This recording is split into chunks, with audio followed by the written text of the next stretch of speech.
जो काम रूस और जापान जैसे सुपर पावर देश भी नहीं कर पाए उसे भारत ने करके दिखा दिया है। दरअसल हाल ही में आई इस खबर ने तहलका मचा दिया है कि अमेरिका और चीन के बाद भारत दुनिया का तीसरा सबसे बड़ा ताकतवर देश बन चुका है और रिपोर्ट में साफ साफ बताया जा रहा है कि जापान और रूस जैसे पावरफुल देश भारत से पीछे जा चुके हैं और देखा जाए तो दुनिया भर में इस समय लगभग 195 देश हैं और ऐसे में तीसरे स्थान पर भारत की पोजीशन आना वाकई में दुनिया के कई अफ्रीकी और यूरोपीय देशों के लिए चौंकाने वाली खबर है। और खासकर एशिया की बात की जाए तो चीन की नींद उड़ाने के लिए यह काफी है कि भारत मिलिट्री पावर के मामले में चीन की बराबरी करने के लिए उतर आया है। और चीन को इस बात की चिंता सताने लगी है कि भले ही वह क्षेत्रफल की दृष्टि में भारत से काफी बड़ा देश है, लेकिन इसके बावजूद भी भारत ने जिस तेजी के साथ अपने मिलिट्री पावर को इम्प्रूव किया है उससे चीन भारत के आगे बिल्कुल भी नहीं टिक सकता। हम इस वीडियो में इस खबर को विस्तार से समझने का प्रयास करेंगे, लेकिन भारत की शानदार जीत के लिए आगे बढ़ने से पहले इस वीडियो को एक लाइक करके चैनल को सब्सक्राइब जरूर कर लीजिए, क्योंकि यह आपके लिए एक सेकंड का काम है लेकिन इससे हमारी काफी बड़ी मदद होती है। दरअसल देखा जाए तो पिछले कुछ सालों से भारत अपनी मिलिट्री पावर के इम्प्रूवमेंट पर काफी ज्यादा ध्यान दे रहा है। और ऐसा इसलिए क्योंकि चीन दिन पर दिन भारत के लिए मुसीबत बनता जा रहा है, क्योंकि पिछले दिनों हमने देखा कि चीन न सिर्फ मालदीव, बांग्लादेश और नेपाल जैसे देशों को अपने कंट्रोल में लेने की कोशिश कर रहा है, बल्कि इन देशों को भारत के खिलाफ भड़का रहा है ताकि इन देशों के माध्यम से चीन भारत को घेर सके और भविष्य में भारत के चारों तरफ चीन का ही दबदबा रहे। क्योंकि हमने आपको पहले ही बताया कि चीन हरगिज नहीं चाहता कि भारत जैसा देश जो तेजी के साथ डेवलपमेंट कर रहा है वह एशिया में रहकर चीन जैसे देश को सीधी चुनौती दे। लेकिन चीन शायद यह भूल चुका था कि अब भारत पुराना भारत नहीं रह गया, बल्कि अब भारत ने अपनी पुरानी रणनीतियों को बदलना शुरू कर दिया है और कूटनीतिक तरीके से अपने कदम को आगे बढ़ा रहा है। और किसी भी देश को अपनी मिलिट्री पावर मजबूत करने के लिए केवल आर्मी और नेवी सेना ही कैपेबल नहीं है, बल्कि आज के समय में सबसे ज्यादा जरूरी है एडवांस टेक्नोलॉजी से लेस डिफेंस हथियार, जिसमें powerful missiles, advanced fighter jet और लेटेस्ट वर्जन वाली एयर डिफेंस सिस्टम के साथ साथ लॉन्ग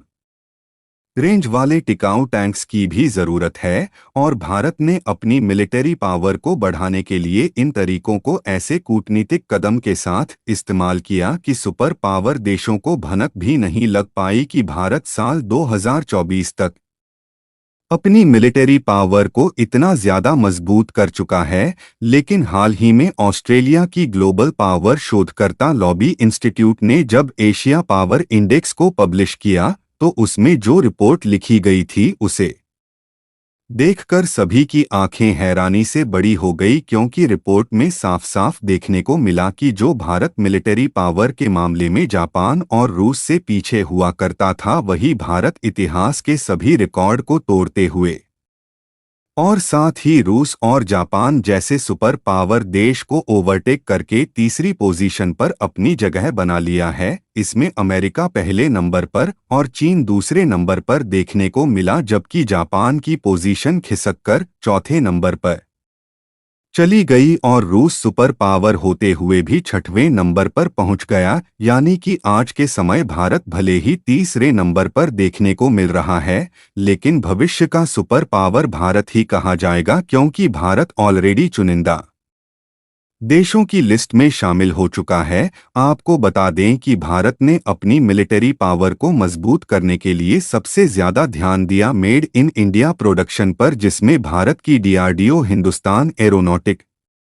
लिमिटेड एल&टी और कल्याणी ग्रुप के साथ साथ भारत की कई स्टार्टअप कंपनियों ने बढ़ चढ़कर नई और लेटेस्ट टेक्नोलॉजी वाले डिफेंस हथियारों को डेवलप किया। हालांकि यह भारत की कंपनियों के लिए अकेले करना संभव नहीं था क्योंकि हम लोगों के पास सभी तरीके की लेटेस्ट टेक्नोलॉजी नहीं है। इसलिए यहाँ पर भारत ने एक बार फिर से कूटनीति का इस्तेमाल किया और रूस, जापान, जर्मनी के साथ साथ अमेरिकी और इजराइल की कंपनियों के साथ जॉइंट वेंचर में मिसाइल, टैंक्स और फाइटर जेट के प्रोडक्शन का काम शुरू किया, जिससे भारत के जो हथियार थे विदेशी टेक्नोलॉजी से लैस होने के कारण पहले से भी ज्यादा ताकतवर बन गए और साथ ही इनका प्रोडक्शन भारत में किया गया। इससे भारत की मेक इन इंडिया की ताकत को तो मजबूती मिली ही साथ साथ इन सब की मैन्युफैक्चरिंग लागत काफी कम देखने को मिली, जिसके कारण यह भारत के लिए प्लस पॉइंट बन गया और भारत ने दूसरे देशों में अपने डिफेंस हथियारों के एक्सपोर्ट को भी बढ़ाना शुरू कर दिया। और कमाल की बात यह है कि भारत के डिफेंस हथियार बेहतरीन क्वालिटी के साथ साथ अमेरिका, जर्मनी और फ्रांस जैसे देशों की अपेक्षा कम प्राइस में मिल रहे थे। इसलिए यूरोप, अफ्रीकी देश, मिडिल ईस्ट और कुछ साउथ अमेरिका के कई देशों ने भारत से डिफेंस हथियारों को खरीदने के लिए अपने हाथ को आगे फैलाया। इसके बाद भारत का डिफेंस एक्सपोर्ट तेजी के साथ बढ़ने लगा और धीरे धीरे 85 देश भारत के साथ डिफेंस हथियार खरीदने के लिए जुड़ गए। जहां पिछले एक साल में भारत के द्वारा डिफेंस एक्सपोर्ट को देखा जाए तो उसकी वैल्यूएशन लगभग 21,000 करोड़ रुपए की है, जिसमें ओवरऑल रिपोर्ट में बताया गया कि 78 पर की ग्रोथ भारत ने एक साल में अचीव किया है। और मेन बात यहीं पर खड़ी होती है जो कि हमें समझने की जरूरत है। दरअसल जब भारत का एक्सपोर्ट तेजी से बढ़ने लगा तो